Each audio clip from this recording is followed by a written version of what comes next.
money, power, poverty. Extreme inequality.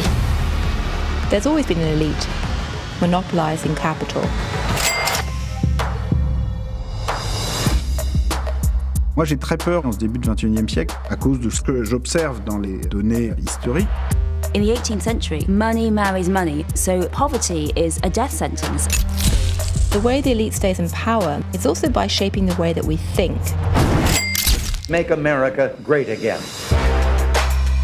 We have a mythology that what's good for Wall Street is good for Main Street, but that's really never been true. People are bankrupting themselves. This transformation of the economy is generating a small class of very wealthy people. And extreme poverty.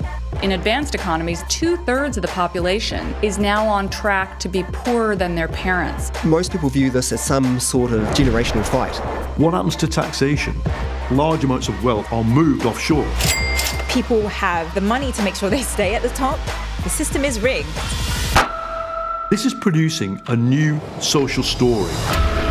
People are starting to say enough of the inequality and enough of not having a story about how this ever gets better. We can absolutely link the rise of fascism and extreme poverty. It is all about money. Blaming your neighbour doesn't make you any richer. There's going to have to be a political and economic reset. We have to make choices about which future we wind up in. It's a move towards creating a new vision. Sosiologi ekonomi adalah cabang sosiologi yang mempelajari bagaimana fenomena ekonomi dipengaruhi oleh struktur sosial, norma, dan budaya masyarakat. Ini melibatkan analisis tentang bagaimana institusi ekonomi seperti pasar, perusahaan, dan industri berinteraksi dengan masyarakat dan mempengaruhi kehidupan sosial. Sosiologi ekonomi juga mempertimbangkan aspek-aspek seperti distribusi kekayaan dan kekuasaan, perilaku konsumen dan produsen, serta dampak kebijakan ekonomi pada kelompok-kelompok sosial yang berbeda. Dalam video ini akan membahas buku yang mengguncang dunia ekonomi modern dengan judul Capital in the 21st Century, diperkenalkan oleh Thomas Piketty, seorang ekonom terkemuka. Buku Capital in the 21st Century adalah buku yang membuka mata tentang distribusi kekayaan di era modern. Diterbitkan oleh Harvard University Press, buku ini menyelami sejarah ekonomi, menganalisis data dari lebih dari 2 abad, dan menawarkan wawasan mendalam tentang dinamika kekayaan dan ketimpangan. Dengan 696 halaman yang kaya informasi, Thomas Piketty menyajikan argumen yang kuat dan mendalam, didukung oleh data yang komprehensif dan analisis yang tajam. Buku yang berjudul Capital in the 21st Century adalah karya monumental oleh ekonom Prancis Thomas Piketty yang memberikan analisis mendalam tentang ketimpangan ekonomi global dan pertumbuhan kapitalisme dari abad ke-18 hingga abad ke-21. Buku ini meneliti dinamika distribusi kekayaan dan pendapatan, menunjukkan bagaimana kapital cenderung terkonsentrasi di tangan segelintir orang yang memperburuk ketimpangan sosial. Thomas Piketty menggunakan data historis yang luas untuk menunjukkan bahwa tingkat pengembalian modal atau kapital seringkali melebihi tingkat pertumbuhan ekonomi atau output dan pendapatan yang menyebabkan peningkatan ketimpangan. Buku ini berfokus pada analisis peran warisan dan akumulasi kekayaan dalam memperkuat ketidakadilan sosial dan ekonomi. Thomas Piketty adalah seorang ekonom Prancis yang terkenal karena karyanya dalam bidang ketimpangan ekonomi dan distribusi kekayaan. Thomas Piketty lahir pada tanggal 7 Mei tahun 1971 di Clichy, Prancis, dikenal luas melalui bukunya yang berjudul Capital in the 21st Century, Le Capital au XXI Cycle, yang diterbitkan pada tahun 2013 dan mendapat perhatian global. Isme yang dikembangkan yaitu ketimpangan ekonomi global. Thomas Piketty dalam buku Capital in the 21st Century mengembangkan argumen bahwa ketimpangan ekonomi global bukanlah fenomena baru, melainkan telah terakumulasi dan diperparah oleh dinamika kapitalisme modern. Thomas Piketty mendasarkan analisisnya pada data historis yang luas dari beberapa negara selama lebih dari 2 abad. Konsep yang dikembangkan oleh Thomas Piketty tentang ketimpangan ekonomi global, seperti yang dijelaskan dalam bukunya Capital in the 21st Century, membahas fenomena ketimpangan yang semakin memburuk dalam distribusi kekayaan dan pendapatan di berbagai negara. Thomas Piketty memaparkan bahwa ketimpangan ekonomi tidak hanya merupakan masalah lokal, tetapi juga fenomena global yang dipengaruhi oleh dinamika ekonomi kapitalis modern. Beberapa poin utama dalam konsep ini meliputi, yang pertama, akumulasi kekayaan dan pendapatan. Thomas Piketty menyoroti bahwa di dalam sistem kapitalisme, kekayaan cenderung mengalami akumulasi pada orang-orang kaya secara lebih cepat daripada pertumbuhan ekonomi pada umumnya. Hal ini terutama karena tingkat pengembalian atas modal, seperti investasi dan kepemilikan aset, cenderung lebih tinggi daripada tingkat pertumbuhan ekonomi. Yang kedua, pertumbuhan kekayaan versus pendapatan. Thomas Piketty menunjukkan bahwa pertumbuhan kekayaan seseorang atau kelompok seringkali jauh melampaui pertumbuhan pendapatan rata-rata masyarakat. Akibatnya, kesenjangan antara kaya dan miskin semakin melebar dari waktu ke waktu. Yang ketiga, faktor-faktor yang mempengaruhi isme ini juga meneliti faktor-faktor seperti perpajakan, warisan, dan kebijakan ekonomi yang mempengaruhi distribusi kekayaan dan pendapatan dalam jangka panjang. Contoh-contoh penerapan yang mungkin relevan dengan konsep Thomas Piketty ini termasuk, yang pertama, pertumbuhan kekayaan individu. Misalnya, beberapa individu yang memiliki akses yang lebih besar ke pasar keuangan atau aset produktif dapat mengumpulkan kekayaan yang signifikan dari investasi mereka. Sebagai contoh, sejumlah miliarder global seperti Jeff Bezos atau Elon Musk menunjukkan bagaimana kepemilikan saham besar dalam perusahaan teknologi dapat memberi mereka kekayaan yang luar biasa. Yang kedua, perbandingan antara negara. Perbandingan antara negara-negara maju dan berkembang juga menyoroti ketimpangan ekonomi global. Negara-negara maju cenderung memiliki lebih sedikit kesenjangan pendapatan dibandingkan dengan negara-negara berkembang, di mana sebagian besar penduduk masih hidup di bawah garis kemiskinan. Yang ketiga, kebijakan pemerintah. Relevansi kebijakan perpajakan yang diusulkan oleh Thomas Piketty juga dapat diilustrasikan dalam upaya pemerintah untuk mengurangi ketimpangan, seperti melalui pajak yang lebih tinggi atas kekayaan atau kebijakan redistribusi lainnya. Dengan demikian, isme yang dikembangkan oleh Thomas Piketty tentang ketimpangan ekonomi global memberikan pandangan yang mendalam tentang tantangan ekonomi modern yang dihadapi masyarakat dunia dan pentingnya kebijakan untuk mengatasi ketidakadilan. Teori ketimpangan kapital yang dikembangkan oleh Thomas Piketty adalah bagian penting dari kontribusinya dalam memahami dinamika ekonomi modern, terutama dalam konteks distribusi kekayaan dan pendapatan. Contoh penerapan teori ketimpangan kapital dapat dilihat dalam berbagai aspek kehidupan ekonomi global, diantaranya yaitu yang pertama, akumulasi kekayaan kelompok kaya, individu atau kelompok-kelompok yang memiliki akses yang lebih besar ke pasar keuangan atau aset produktif dapat memanfaatkan R lebih besar dari G untuk mengumpulkan kekayaan dengan cepat. Misalnya, miliarder seperti Warren Buffett atau Bill Gates menunjukkan bagaimana investasi awal yang sukses dapat menghasilkan kekayaan yang sangat besar dari hasil investasi mereka sendiri. Yang kedua, perbandingan antar negara.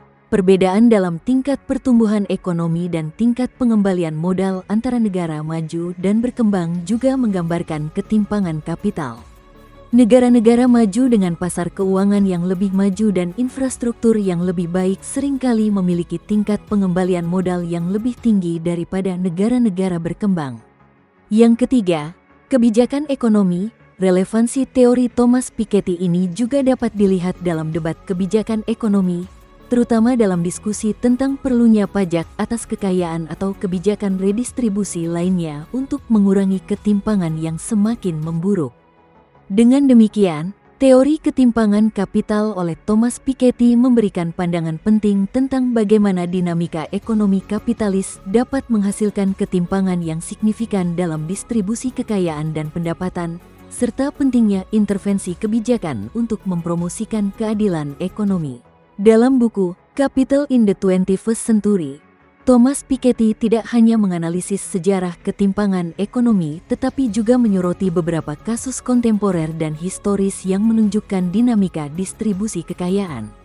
Beberapa kasus penting yang dibahas atau relevan dengan temuan Thomas Piketty diantaranya yaitu: yang pertama, ketimpangan di Amerika Serikat. Thomas Piketty menunjukkan bahwa ketimpangan ekonomi di Amerika Serikat telah meningkat secara signifikan sejak tahun 1970-an, mencatat bahwa porsi pendapatan yang diterima oleh 1% teratas dari populasi telah meningkat drastis.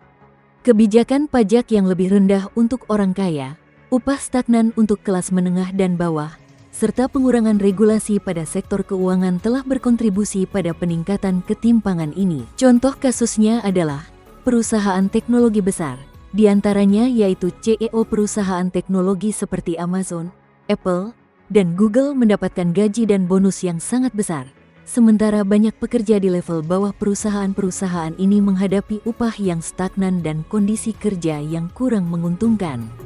Jeff Bezos, pendiri Amazon, misalnya, menjadi salah satu orang terkaya di dunia. Sementara banyak pekerja gudang Amazon mengeluhkan rendahnya upah dan kondisi kerja yang buruk. Yang kedua yaitu krisis keuangan global 2008. Thomas Piketty juga membahas dampak krisis keuangan global 2008 terhadap ketimpangan ekonomi. Krisis ini menyebabkan banyak rumah tangga kehilangan nilai properti dan tabungan mereka. Sementara pemilik modal besar seringkali dapat memanfaatkan bailout pemerintah dan pemulihan pasar keuangan untuk memperkaya diri mereka lebih lanjut. Contoh kasusnya adalah bailout bank-bank besar. Selama krisis keuangan 2008, pemerintah AS memberikan bailout besar kepada bank-bank dan institusi keuangan yang menghadapi kerugian besar akibat kegagalan hipotek subprime. Bank-bank seperti Goldman Sachs dan JP Morgan Chase menerima miliaran dolar dalam bentuk bantuan, sementara banyak keluarga kehilangan rumah mereka karena penyitaan. Yang ketiga yaitu pertumbuhan ekonomi di Eropa. Ketimpangan di Eropa Barat. Dalam konteks Eropa, Thomas Piketty menyoroti bagaimana beberapa negara seperti Jerman berhasil mempertahankan ketimpangan yang relatif rendah melalui kebijakan redistribusi yang efektif dan pasar tenaga kerja yang kuat. Sebaliknya, negara-negara seperti Italia dan Spanyol mengalami tingkat ketimpangan yang lebih tinggi, sebagian besar karena tingkat pengangguran yang tinggi dan kebijakan ekonomi yang tidak efektif. Thomas Piketty juga mengeksplorasi ketimpangan di Eropa Barat, dengan fokus pada bagaimana negara-negara seperti Jerman berhasil mempertahankan ketimpangan yang relatif rendah melalui kebijakan redistribusi yang efektif dan pasar tenaga kerja yang kuat. Sebaliknya, negara-negara seperti Italia dan Spanyol mengalami tingkat ketimpangan yang lebih tinggi karena tingkat pengangguran yang tinggi dan kebijakan ekonomi yang tidak efektif. Contoh kasusnya adalah negara Jerman versus Italia. Di Jerman, kebijakan pajak yang progresif dan sistem jaminan sosial yang kuat telah membantu menjaga ketimpangan tetap rendah. Sebaliknya, di Italia, krisis utang dan tingkat pengangguran yang tinggi telah menyebabkan peningkatan ketimpangan ekonomi. Penelitian Thomas Piketty dalam buku Capital in the 21st Century memiliki lokus yang luas dan beragam, mencakup berbagai negara dan periode waktu. Beberapa lokus utama dalam buku ini meliputi: yang pertama, negara Prancis. Negara Prancis sering digunakan oleh Thomas Piketty sebagai studi kasus utama dalam banyak analisis historisnya. Negara ini memiliki data yang kaya dan detail mengenai distribusi kekayaan dan pendapatan sejak abad ke-18. Contoh kasusnya adalah peningkatan kekayaan pasca Perang Dunia II. Setelah Perang Dunia II, Prancis mengalami pertumbuhan ekonomi yang pesat, yang dikenal sebagai Les 30 Glorieuses, 30 tahun kejayaan. Selama periode ini, redistribusi kekayaan dan kebijakan pajak progresif membantu mengurangi ketimpangan. Namun, sejak 1980-an, terjadi peningkatan ketimpangan kembali akibat deregulasi ekonomi dan kebijakan fiskal yang lebih lunak terhadap orang kaya.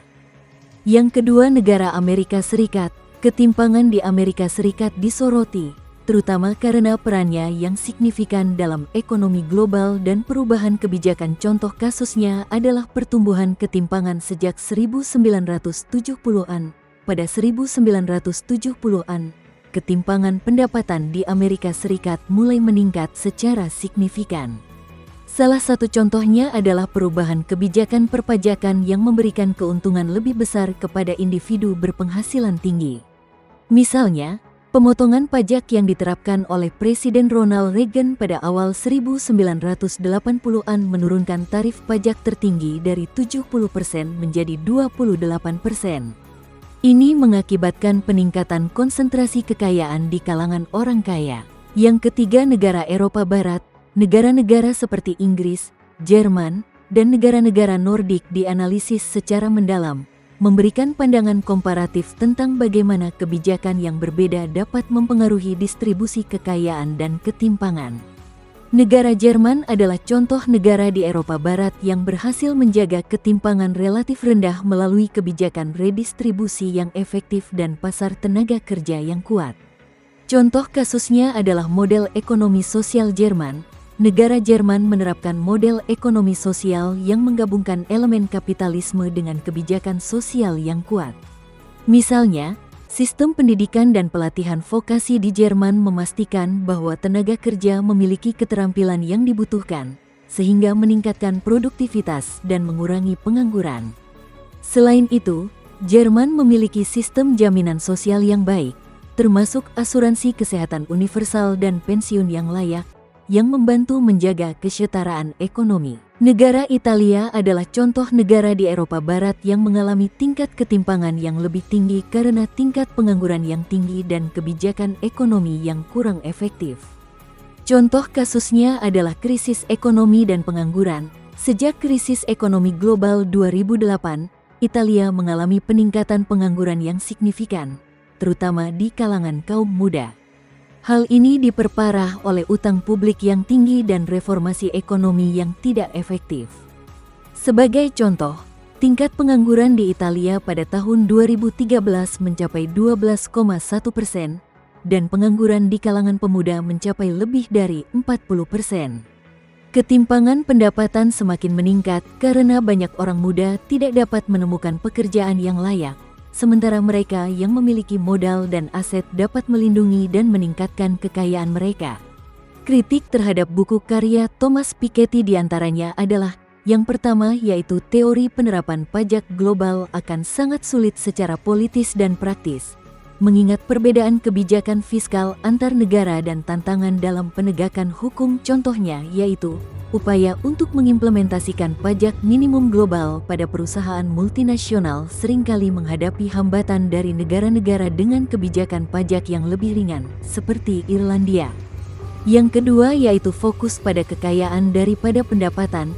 Penulis terlalu fokus pada distribusi kekayaan dan mengabaikan aspek penting lainnya seperti pendidikan, kesehatan, dan kesempatan ekonomi yang juga berkontribusi pada mobilitas sosial dan ekonomi. Kesimpulannya adalah buku dengan judul Capital in the 21st Century oleh Thomas Piketty memberikan analisis mendalam tentang ketimpangan ekonomi dan distribusi kekayaan. Meskipun kontribusinya terhadap pemahaman kita tentang kapitalisme modern sangat signifikan, buku ini juga menghadapi kritik terkait data, metodologi, dan solusi yang diusulkan. Thomas Piketty menekankan pentingnya kebijakan redistribusi dan perpajakan progresif untuk mengatasi ketimpangan, tetapi implementasi solusi semacam itu tetap menjadi tantangan besar di tingkat global.